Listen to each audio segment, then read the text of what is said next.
governo Temer. Algumas coisas mudaram, outras nem tanto, e teve muita polêmica também. Eu queria saber dos meninos qual é a avaliação que eles fazem dessa primeira semana do nosso presidente interino. Vacilo? Olha, até agora mudança mesmo houve. Há uma expectativa muito grande em relação ao futuro. Muito se espera de Temer, muito se aguarda aí a respeito da equipe econômica, mas mudança propriamente ainda não teve. O ambiente é de instabilidade, é de incerteza. Tem a incerteza política protagonizada pelo Eduardo Cunha, tem a incerteza econômica a respeito do que vai ser anunciado, do que vai ser feito, da equipe que está sendo montada. Tudo isso daí afetando ainda as expectativas e as esperanças. Incerteza em relação ao comportamento do PT, aos efeitos da repercussão internacional de tudo que está acontecendo. Então não há um efeito prático. Agora vamos também entender que essa montagem do xadrez ela não acontece de um dia para o outro. O Temer vai levar um tempo, por mais habilidoso que ele seja, ele não vai amarrar toda a situação política de garantia do governo em apenas uma semana. Talvez o maior desafio dele até não seja montar o governo, seja lidar com o Eduardo Cunha. E essa montagem do governo do Temer, presidente, qual que é a avaliação que você faz? Você foi muito criticada, né? A escolha dos ministros, como é que você está vendo isso? Olha, primeiro, eu lembro de uma charge que foi publicada antes do impeachment, né? Que na verdade era o PMDB que estava desembarcando o PT no governo. E o que está vendo é isso mesmo, né? Aliás, é um ministério até muito mais político, carregado de parlamentares, o que já é criticado, porque se esperava um ministério que dialogasse mais com a sociedade, tivesse mais representância da sociedade.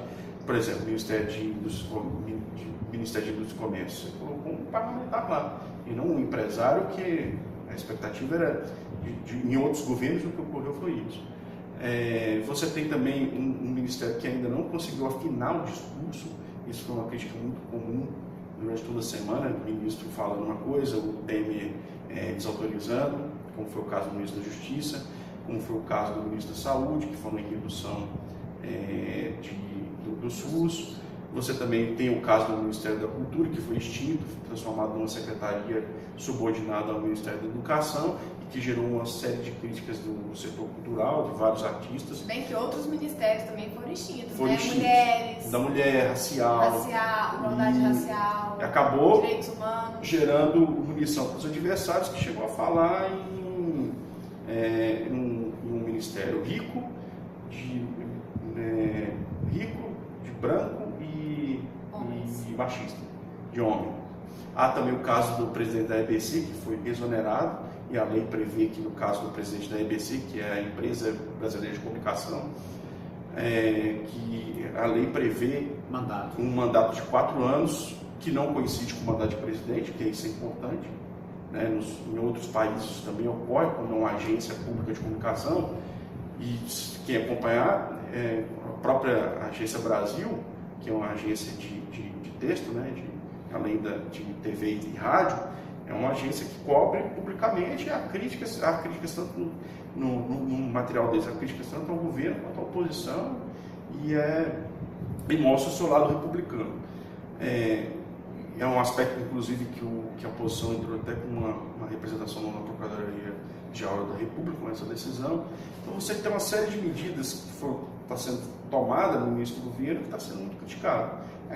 Pela experiência do PMDB, né, no poder e de Temer, capaz que isso se dilua e conduza de outra forma, de forma melhor o governo. E outro aspecto polêmico também é a questão da reforma da Previdência, né, ou seja, a gente permanece no mesmo ponto de expectativa. O que existe muito ainda é expectativa. E com um detalhe, uma semana depois começa a crescer a desconfiança.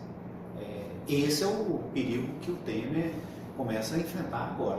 Em relação à Previdência, uma visão que se tem é que é um tema muito grande, já se tentou resolver isso no passado, não conseguiu.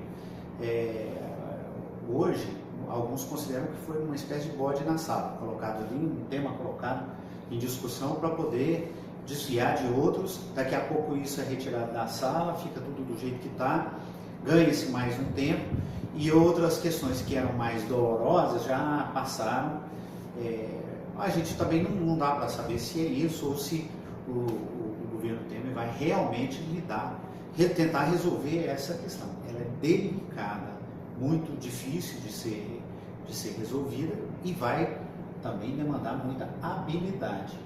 O Fred falou que o ministério até agora é um ministério muito parlamentar, fala pouco com a sociedade, mas olha, aonde está a sustentação do governo Temer? É lá mesmo. Não é na sociedade, não é o povo que vai garantir. Toda a massa, essa mobilização de pessoas nas ruas e tal, isso vale muito pouco, na verdade. Por quê? Porque o futuro do Temer vai ser definido lá no Senado. E esse efeito de provocação das pessoas nas ruas, ele foi muito grande, com toda uma mídia alimentando tudo isso. E é um ambiente que não temos agora. Agora não há essa provocação para que as pessoas vão para a rua para poder se manifestar. Isso passou. Os veículos de comunicação que promoveram isso, hoje estão tentando justamente desarmar essa mobilização social. Então o Temer não está preocupado com o povo. O povo vai ficar descontente, frustrado, como a gente vê muita gente aí, tanto os que queriam o impeachment quanto os que não queriam, está todo mundo descontente. Mas qual é o efeito disso? Zero. Porque a decisão vai ser tomada lá no Senado. Ou seja, a poeira baixou, mas o governo ainda está no começo, ainda está tateando, ainda está buscando um meio, uma forma, um rumo que ainda não tem. E a gente tem que continuar acompanhando, né? Esperar e ver depois, inclusive, quais vão ser os reflexos desse novo governo aqui para Goiás, que com certeza serão muitos.